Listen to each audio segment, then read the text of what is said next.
from Los Angeles, California, we have Fai Kadra.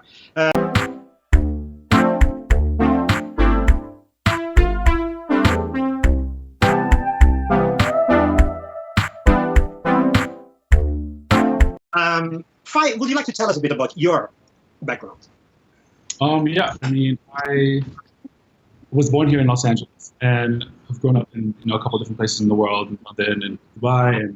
And for me, I've always been interested in, in kind of multidisciplinary and in ways in which having a creative outlook can expand itself into different fields, whether it's architecture, or music, or stage design, or fashion. To me, it's just kind of more about a perspective. And, so I think that's kind of manifested itself in my life today.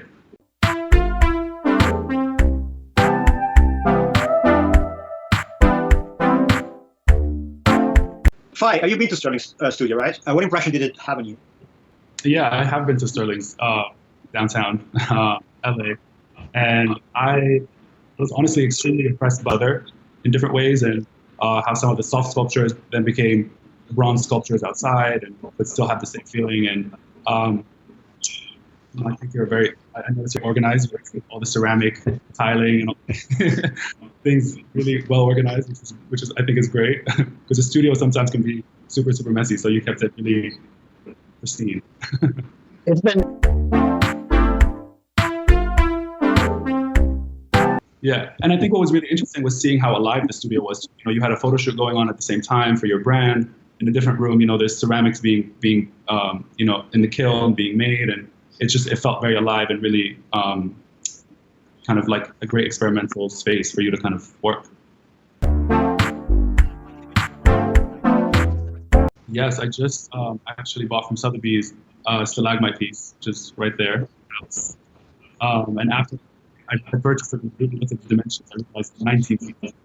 So, well, Ashkan actually reached out to me a little bit ago to potentially participate in the contemporary curated series, and I always thought it was a really interesting series, and I always love the idea of having somebody curate a sale. And I think our goal really was the sale was really to open it up to a younger audience. A lot of times these sales have such incredible masterpieces, but they start at millions and millions of dollars, and so they sometimes feel inaccessible or just unattainable in some ways. And so I think our goal with this sale in particular was really to have works by great artists, but some works that were more accessible to a younger audience or a new collector, because that's who I am as well. So it felt really honest and really true to that. So I'm really proud of it, and I.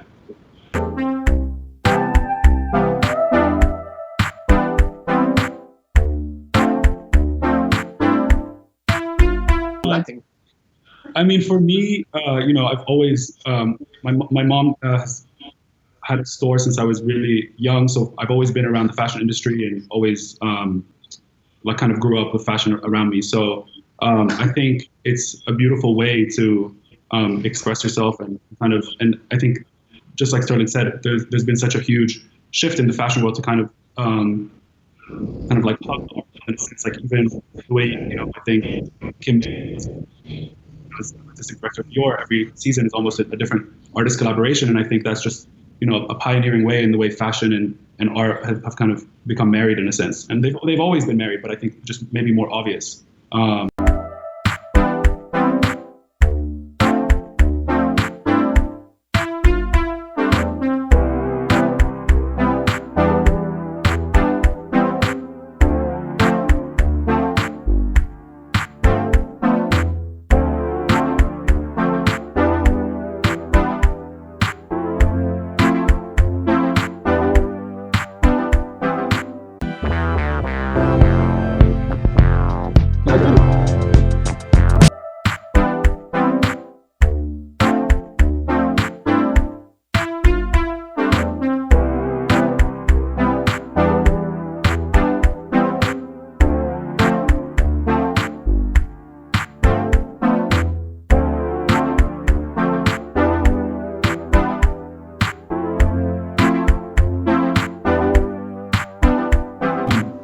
Yes, I do. And I mean, I have so many of these Phaidon books. Like Sterling was said, it was the first time I was introduced to a lot of these artists and saw some of these works was through those books. And they've been, I mean, I know so many of them, and I love them all because they are so comprehensive. But I think collecting art is similar to like collecting books. It's a very like personal experience. It just becomes addicting, and I think you just kind of want to accumulate more and more.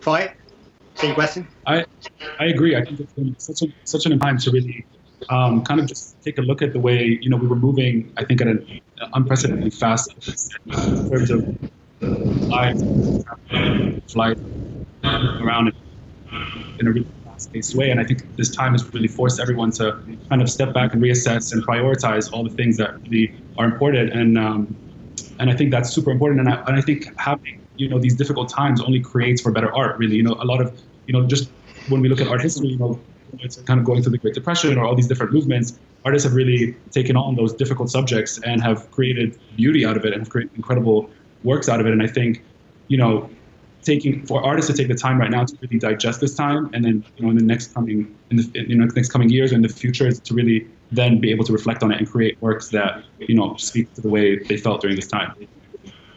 Right.